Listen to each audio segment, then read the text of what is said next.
to digital biggest projects embarked upon by this administration. Branded as free TV, offers its viewers about 60 digital channels, including sports, music, movies, and news. The federal government has licensed about 23 set-top box manufacturers. 7 of them have self-production, employing several thousands of people. We've made it now compulsory for all stations in Nigeria to only broadcast productions made in Nigeria for products which are produced.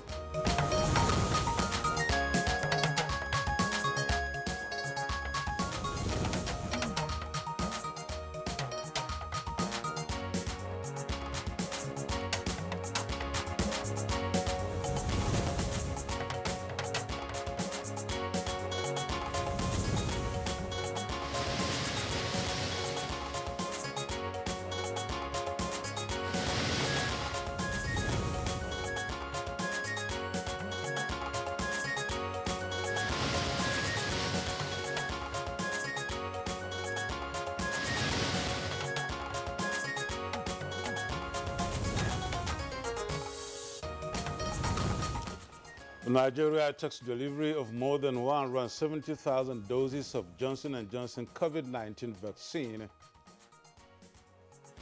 The balance of the vaccines will be delivered over the coming months.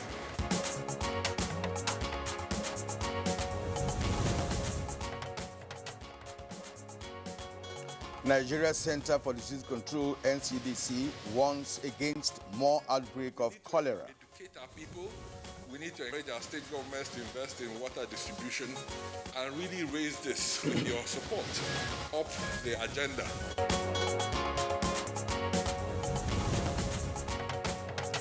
National Drug Law Enforcement Agency, NDLEA, apprehends a local illegal gun manufacturer and 3 bandits with AK-47 rifles.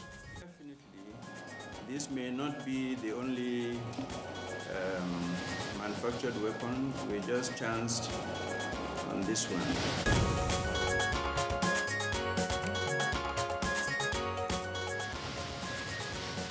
And on Good Morning Nigeria today, we shall review the 2020 Tokyo Olympics.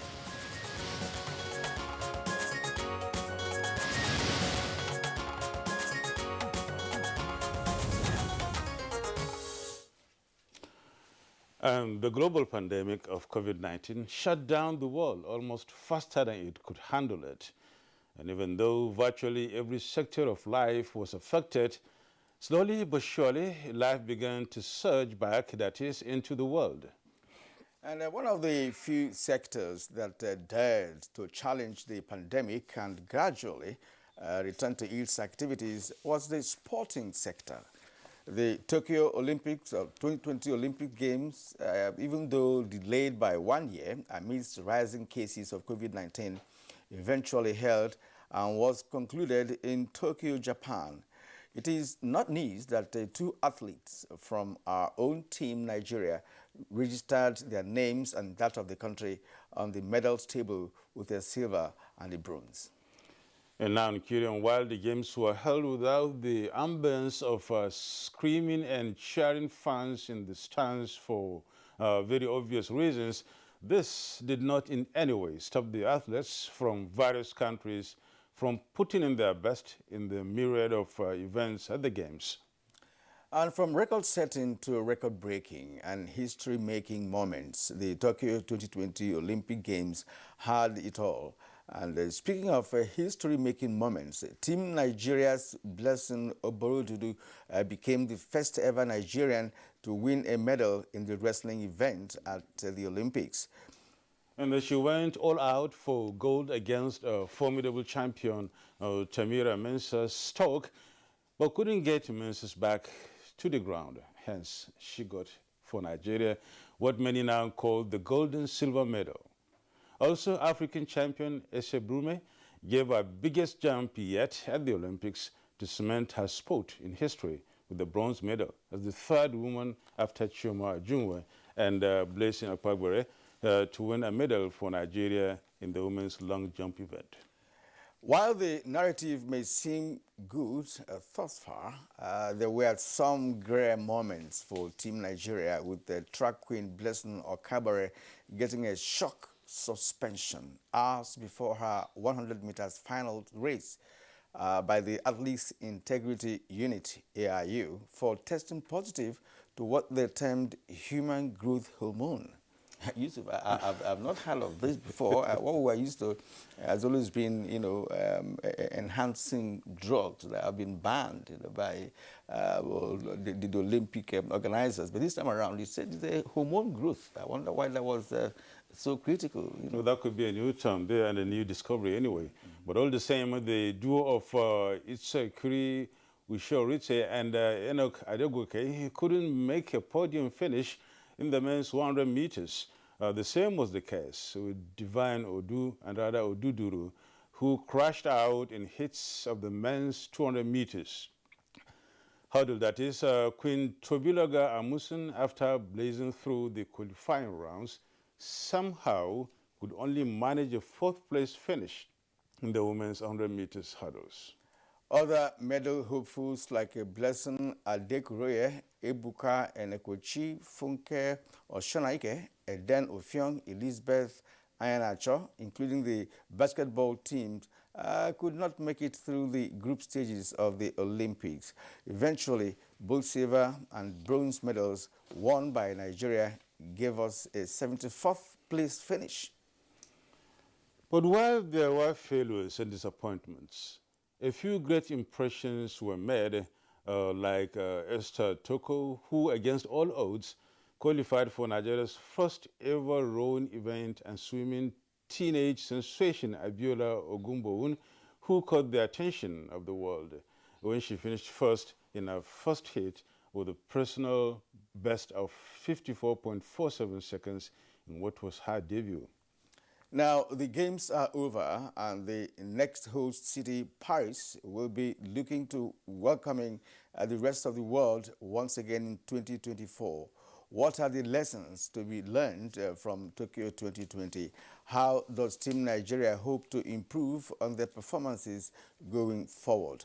And what must be done to ensure that sport is giving the priority it deserves in the country? All these and more we shall be discussing on the program as we review the just concluded Tokyo Olympics. Kirian Umayo, welcoming you to another edition of Good Morning Nigeria, and we are reaching you live on the network service of the Nigerian Television Authority. And I'm Yusuf Nadabu Usman. I also join my colleague Kirian in welcoming you to the program. And just like he indicated, we are live in our Abuja studio in Nigeria's capital, Abuja. As usual, we shall bring you some of our complimentary segments in the course of the program. And for now, here is our colleague, Comfort Ahmadu, with the morning news. Hello, Comfort. Good morning, Yusuf and Kirian, and good morning, Nigeria. Here's the morning news. Nigeria will roll out the second phase of vaccination against COVID-19 pandemic on Monday, 26th of this month, in the midst of increased cases of the Delta variant of the pandemic, which the Minister of Health says has not reached up to the level of consideration for a lockdown. Already, 176,000 of the Johnson & Johnson vaccines have been received, which will soar up the number of those who have already received the jab, and a landmark towards achieving the country's target of 70%. We have to use stringent review of the approved vaccines. Once we approve them, that doesn't mean we're going to just take them when they come. They come with information. We take samples at the airport, cold room, and we analyze in our lab, because we want to be sure that what we read in the dossier actually matches what we are testing. Please make sure that you take the AstraZeneca vaccine if that is what you took for the first dose. If you took first dose as AstraZeneca, please take the second dose as AstraZeneca. And if you're going to take Moderna as your first dose, also take it as your second dose. Many of us have dropped those critical measures that we need to carry out. We see events happening all over the country. We see very few people wearing masks. The consequences will be obvious, unfortunately, unless we go back to some of these restrictions.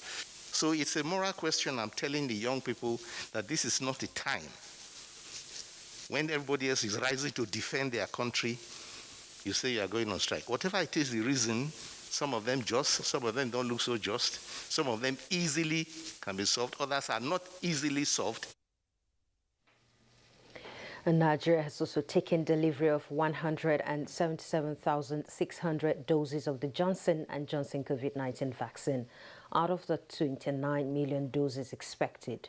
Executive Director, National Primary Health Care Development Agency, Dr. Faisal Shaib, while receiving the vaccines at the National Strategic Cold Store, Abuja said the target is to vaccinate people in the hard-to-reach areas. The Johnson & Johnson COVID-19 vaccine is a direct purchase by Nigeria's federal government through the African Union program. Will be delivered over the coming months. Because it is a one-dose effective vaccine, these doses will be focused on those who are in the hard-to-reach areas. That is to say, the riverine areas, desert communities, security compromised areas, and also the elderly. Is to say to all people in Nigeria. Last week we received the Moderna vaccines. Today the Johnson & Johnson vaccines. Next week we will receive more AstraZeneca vaccines. They are coming in on a regular basis. This is the time to step up and get vaccinated. And still talking health, 31,815 deaths already recorded across the country. And Director General of the Nigerian Center for Disease Control, Chikwe Hekwazu, is warning that the cholera outbreak is killing more Nigerians now than COVID-19 through non-adherence to health regulations. The epidemiologist spoke at the weekly executive briefing of the press at the Presidential Villa in Abuja, organized by the presidential media team headed by Femi Additional, Special Advisor to the President on Media and Publicity. 22 states, he says, are currently experiencing outbreak of cholera, and there is the urgent need for every individual and household to ensure cleanliness and sanitation. In wash infrastructure. What do I mean by wash infrastructure? Both among the rich and the poor, we are in trouble. We used to have water reticulation systems in our cities. Now, every middle-class household in Nigeria relies on a borehole. Boreholes have intrinsic challenges. The poor rely on water fetched from downstream when someone is defecating upstream into the same stream. So we need to educate our people. We need to encourage our state governments to invest in water distribution and really raise this with your support up the agenda in the press, in the media, among our politicians as we go into the next election cycle in Nigeria. So really, cholera is a massive problem. We have outbreaks in 22 of the 36 plus 1 states in Nigeria. Our federal government is fostering partnership and close collaboration with state governments for the implementation of national water supply and sanitation policy. Gombe State is piloting the implementation of the policy with the Memorandum of Understanding signed for the rehabilitation and upgrade of Gombe Regional Water Supply Scheme. We seize the opportunity to get the support of the Federal Ministry of Water Resources to see how we can jointly, improve and add more network and supply potable and hygienically treated water to the people. In addition to that, we recently got a World Bank approval of $700 million under the Soil Wash Program, Sustainable Urban Rural Water Supply, Sanitation and Hygiene Program, which is also going to involve quite a number of states. There are 7 Tier 1 states that are going to get a financing of $50 to $60 million for their urban water supply schemes. And to boost security, the National Assembly has approved extra budgetary funding for modernized equipment to enhance the firepower of the armed forces of Nigeria. This was contained in a message by the Senate President Ahmed Lawa to participants of the National Defense College Course 29 in Abuja.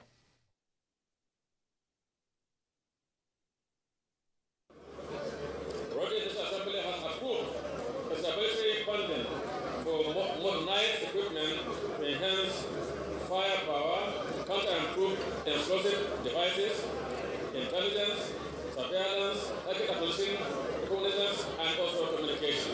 Some major advances at the National Defense College in the past year.